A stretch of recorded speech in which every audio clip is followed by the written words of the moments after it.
Good morning, everyone. Good morning, YouTube. Good morning, Facebook. Good morning, Instagram. It is Thursday morning, and every Thursday morning at 9:30, we go live.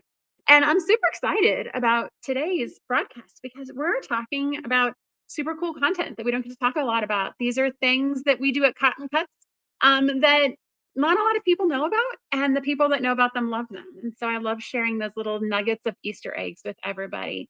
So we are going to start today's show like we do every week. There's a list of questions that were submitted. If you go to cottoncuts.com/live, you can insert a question for us to talk about during the live. We randomly select 2 questions each week.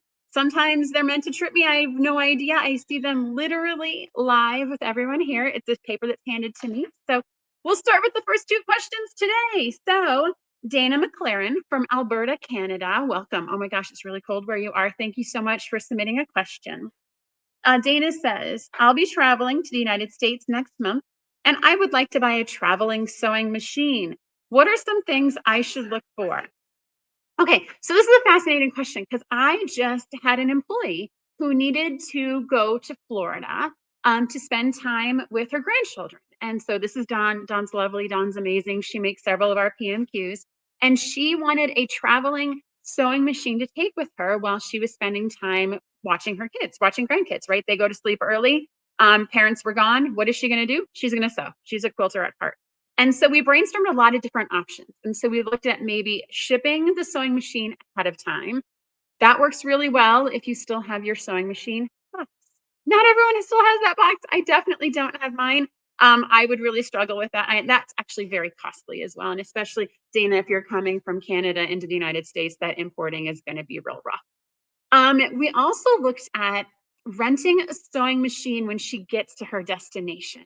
So this is something that if there's a quilt shop where you're going that has sewing machines, they'll rent you the floor models. I've done this where I've traveled to a retreat in Washington, D.C., and they said, don't worry about bringing your sewing machine. We'll have machines provided by a local shop that you can rent while you're here. So you don't have to worry about checking it and bringing it on the plane or anything like that.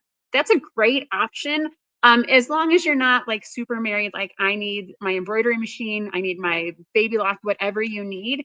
Um, However, what Dawn actually ended up doing was she packed her sewing machine in a carry-on and she wheeled it on the plane and she put it in the overhead bin and she carried it with her to her final destination, and that worked perfectly. She had a small enough machine that she was able to pack safely around with clothes, and she had her little notions kit. Now, mind you, scissors have to be less than 3 inches. All of those rules still apply, but she was able to take her sewing machine successfully through security and bring it through, which was a great thing. One of her connecting flights was about 4 hours delayed. And so she actually brought out her sewing machine in the middle of the airport. She found a power outlet and she sewed while she was waiting for her connecting flight. That's a huge level of commitment, but she had it with her, so she was able to do it. And I think we're going to post on social. I'm getting a sign. We're going to post on social media later today that picture from Dawn that she took while she was waiting at the airport with her sewing machine. So this is a fantastic question. All of these things are great. I think there might be some customs concern if you're coming in from Canada to the United States, Dana. So I suggest looking online, looking at research. I think that renting it at your destination might be a fantastic option for you. All right, I'm going to take a peek in the comments really quick. So good morning, Quilting Junkie, Donna. Thanks so much. Happy Friday Eve. Oh, hey, I like that. I think we're going to start calling Thursday Friday Eve. That's fantastic. Good morning, Helen from Decatur, Georgia. Good morning, Patty. Don't forget, if you are joining us on StreamYard, on Facebook, or on YouTube, accept those terms and conditions so we can actually see who's joining us. And like I said, my team is always watching the comments, and so they are here to help if you have any questions. And good morning, Catherine. Cold and crisp in Southern California. Yeah, it's getting colder here. I think every day this week we started out in like the mid 20s and then it gets up to the 50s. Okay, yeah, Catherine is saying Dawn must have some incredible upper body strength. I was impressed when she said she was carrying a machine. I think it was a smaller travel machine, Catherine, in all fairness. But maybe she had a wheeled bag. I don't know. Lifting it up, maybe she had a 2-man lift situation to get it up into the overhead bin. I don't know. Those are questions we can ask her. Maybe we'll do a short later today so she can talk to us about this. Okay, so the next question we have is from Monique Carlo from Madrid, Spain. Holy cow, we have a global question set today. I am loving this. Okay. Hola, Kim. I am a new quilter and I'm wondering, once you finish piecing your blocks together, how do you finish assembling your quilt? Gracias. Okay. So I talked about this a little bit a couple weeks ago, but for me, it depends on how big the quilt is. If I am quilting a baby or a throw or maybe even a twin, I will try to quilt that myself on my domestic machine. I don't have a super long throat on my baby lock. So it is really hard for me to get any and I the like upper body strength that's required to manipulate a quilt bigger than that through a domestic machine is too hard. But if it's a crib or a baby or a throw or up to twin, I'll try and do it on my own machine. I have tried both safety pins, so laying it out and using safety pins to pin everything in place. Spray basting has been a game changer for me. I like to spray baste, that way everything stays together. Always use a walking foot.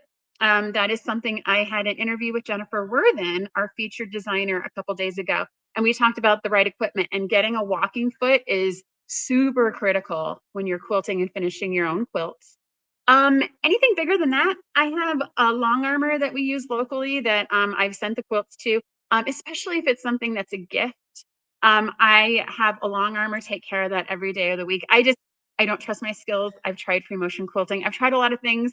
I am a piecer. That's kind of my jam. I like the geometry of putting together the top, the finishing piece. That's other people's jam, and that's something other people do better than me. And I would rather have them do that and have it done well and have them help me make a product that I know is going to last. Okay. So with that, so those are our questions. Thank you so much, everyone. If you want to be featured next week or any of our future weeks, go to cottoncuts.com/live and we'll ask a question here. There's tons of comments coming up on both YouTube and Facebook about things people have done as they're going through the airport. This is fantastic. I love this. I love learning from you guys. So definitely ask your question. We'll probably cover it. Okay. So what's happening this week in the shop? So we're getting cleaned up, packaged up, and moving things out in order to make room for Tree of Life. We start cutting those Tree of Life mysteries next week. So that way they can come to everyone in time for the first clue on February 1st.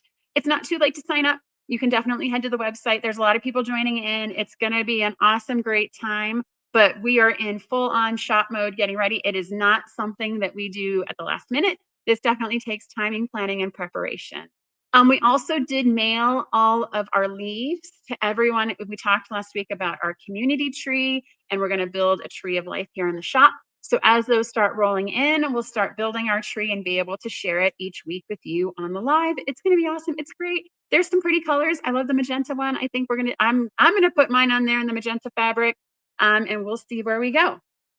Okay, we also ship Java and Chroma this week, so hopefully you guys are receiving those lovely fall colors and Christmas colors. They're great. They're awesome. Okay, so today we're going to talk about our stitches. So stitch-its are us leaning into our die cutting. We love die cutting fabric because we know how much quilters like to sew. Cutting is fun. I get it. But sometimes I just want to sit and sew. And so a stitch-it kit is an opportunity to receive die cut pieces of fabric, triangles, squares, and strips, and you get to play. You get to get this package of inspiration and create whatever you want. There's no pattern, there's no limitations, there's no set outcome. It is literally you getting to do whatever you want to do with the fabric. And so when I was thinking about it, my kids have a berserker amount of Legos. I know we are not alone in this.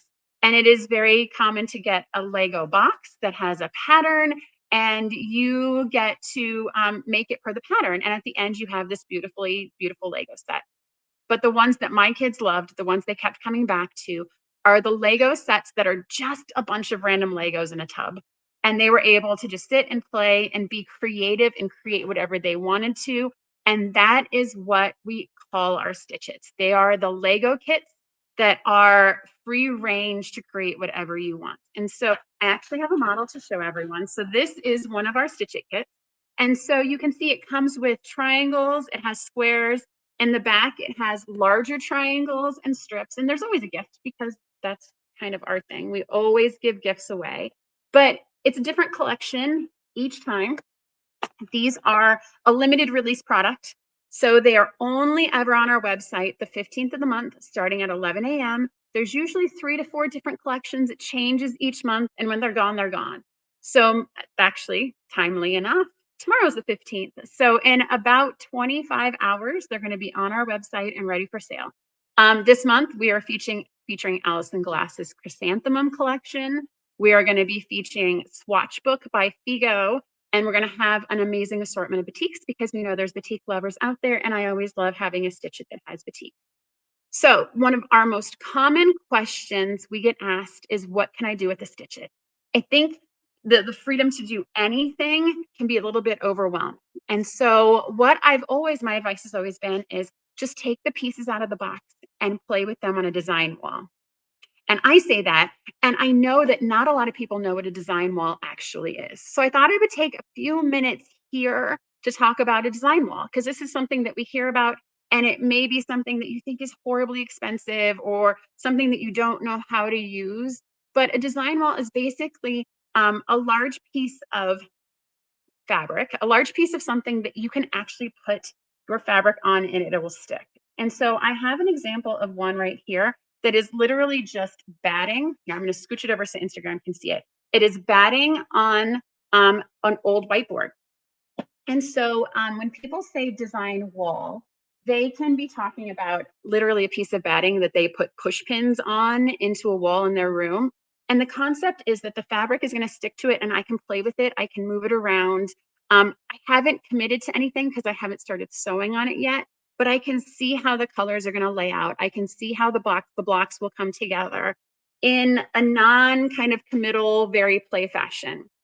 Um, One of the coolest, cheapest ways that I've heard of quilters creating design walls is to go to a dollar store and get a felt lined tablecloth. So a tablecloth that's vinyl on one side but has felt on the other. And you can actually pin those on your wall too. And say you need to take it down because you have family coming over and they aren't in on it, this quilting habit that you've got. You need to take it down. You can actually roll your quilt up inside of it and put it away.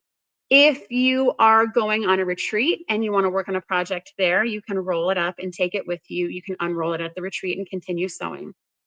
I have seen the coolest design wall tutorial with Krista Quilts. She actually takes batting and she puts it around the insulation foam core you can get at Home Depot for not very expensive. And then she drills that into her wall.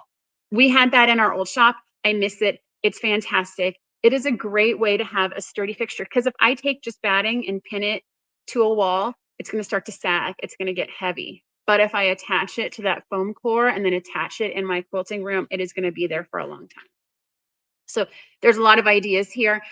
We actually created a Pinterest board with design wall ideas on the Cotton Cuts Pinterest account. If you head over there, don't go right now after the broadcast. Go over to our Pinterest account and check out the different ways in which people have done design walls. And the leading way in which quilters are getting super creative to make design walls is they're using soundproof insulation tiles that you can get on Amazon, and they're creating really cool designs on their design wall. So it's a piece of art, but then it has function when they're quilting. And so I love all these ideas. Go to Pinterest, check out the board, and make your own design, and then tell us about it in the comments, because that's awesome and amazing. All right, so I'm going to say good morning to everyone. I see Pastry Queen has made 2 baby quilts with our stitches. That's awesome. Hello, Melissa, and hello, Stephanie. Okay, so let's talk a little bit about the stitches a little more. So we've got our design wall up. We're going to use, in this case, batting on a fixture. I like something that is roughly this size because I can put together a block that I like and then take it to my sewing machine, and everything is exactly where I want it to be, and I don't have to worry about turning parts and pieces. And so when I get my stitch it, so I have a table in front of me, completely taken all the parts out. It's like I've dumped that Lego bin on the table, and I'm going to put fabrics together, and I'm going to try different orientations. So this is very clearly just 2 half square triangles put together. I might like that. And then I've got this awesome pop of color. So perhaps I come in and I want to repeat that and then use the same solid, right? And so you can literally create any pattern that you want with your stitches. So just stacking the 2 half square triangles, even something as simple as rotating, and now all of a sudden I've got flying geese. If I rotate it even further, I can come up with a pinwheel with very, very little effort. Here, I'm going to get it. It's going to take me a little bit. But yeah, so in theory, you could also have a pinwheel with a little bit of effort here. All of a sudden, we've got an envelope pattern. We can build out the blocks on this side. And in the stitches, you also get a bigger quarter square triangle. So say, for example, I've got this guy and I want to make it a true flying geese. I'm going to move it over so the people on Instagram can see it here. Right. So then all of a sudden we've got this. And what we can do is we can add squares to this. We can add strips to the bottom and the top. We have tons of blog posts of different blocks that people have made using the stitches. The flexibility of all of this is that it's built on what we call a 3-inch grid. So the height of this when it's done is going to be 3 inches. Since all the shapes are made on the same grid, they're made to work all together very geometrically. And so definitely take a look at those blog posts for inspiration if you want to start somewhere. We've had several members who have dumped out their entire box and made a very abstract, non-symmetric, non-block based quilt. And they look amazing and great. Another source of inspiration for what to do with your stitch it is our color challenge cards. And so each month, everything we sell at Cotton Cuts comes with a color challenge block. And so it looks like this. This one just happens to have been February. That's why it's heart-based. Here, let's get to this one here. And so it is a different common quilt block that is 12 inches square. And you can actually use your stitch it to make these blocks each month. So this is just 2 7 1/4 quarter square triangles. And these are 3.5-inch squares. And they come together and they make a beautiful finished block. We've had some super creative people take a stitch it and do all 12 of these blocks, have a beautiful quilt top at the end of the year that is made with their stitch it. So each time they haven't had to cut anything, they just go to their stitch it, they get the parts and pieces, and they assemble the jigsaw puzzle. These blocks come with everything we send out for Cotton Cuts. All of our memberships, all of our one-time purchases, everything gets one of these in the month that you send it. These, the people that love it, love it. And we have decided to actually put everything that all the blocks for 2023 are on the website now. My team is going to put the link to it in the comments, but if you go to cottoncuts.com and search for Color Challenge, those are on the website. It's free shipping. We want you guys to have them so that way you guys can make all these blocks. If you grab a stitch it tomorrow, you can definitely try to make all the 2023 blocks, or you can proactively look at 2024 and use the stitches from this year with fabrics next year. Whatever you want to do. Again, this is a you do you type of project. The only limit is your creativity. I know a lot of people put it up and then think about it and come back. That is all the power of the creative process. But the best part is you don't have to cut anything because we have done all of the cutting for you. So yes, definitely take a look at the stitches tomorrow. Definitely take a look at the color challenge cards. We have 2022 and 2023 on the website, free shipping. It's great. They're a great way to kind of, if you're stuck or in a creative rut, just randomly draw a block out and make it. I have done that before. If I don't want to think about a pattern, is I've just grabbed a color challenge card, and it's a good short way to make a quick project. Okay. So for this week's giveaway, we are actually going to be giving away a Stitch It Super, which is going to have over, I believe it's 350 pieces. Those are going to be on the website tomorrow. You will get your choice of whichever fabrics you want. The way to be entered is to, in the comments, tell us about your design wall or how you look at quilt blocks when you're assembling them. Do you put them on the floor and then transfer them to a sewing machine? Do you have a design wall? Is it super fancy? Is it something that you put up and take down? Tell us about your design walls. Or you could be like me before I knew about any of this and just make it up and wing it as you go and become really good with accepting a lot of things that happen. So tell us about your design wall and you could be entered to win a free Stitch It Pro tomorrow. All right. So I want to give a special shout out to all the people that are using your Stitch Its and using them to complete the challenge blocks. We've seen a couple of beautiful ones. Each one of those people will get a $50 gift card to our shop for completing all 12 months. It's awesome. We love that they're taking this and running with it and making awesome things. Don't forget signups for Tree of Life. Those are still ongoing. That also makes that super fantastic Christmas gift idea. If there's a quilter in your life, you don't know what to get them, Tree of Life is the gift that continues to give for 10 months. And not only that, but at the end, you have a finished quilt top, which is amazing and awesome. So don't forget to join us next week, next Thursday at 9:30 a.m. We will be here. We will have a new topic to talk about, new information to impart, new resources to share. As always, thank you all so much for your support, and we can't wait to see you again next week. Bye, everyone. Have a great week.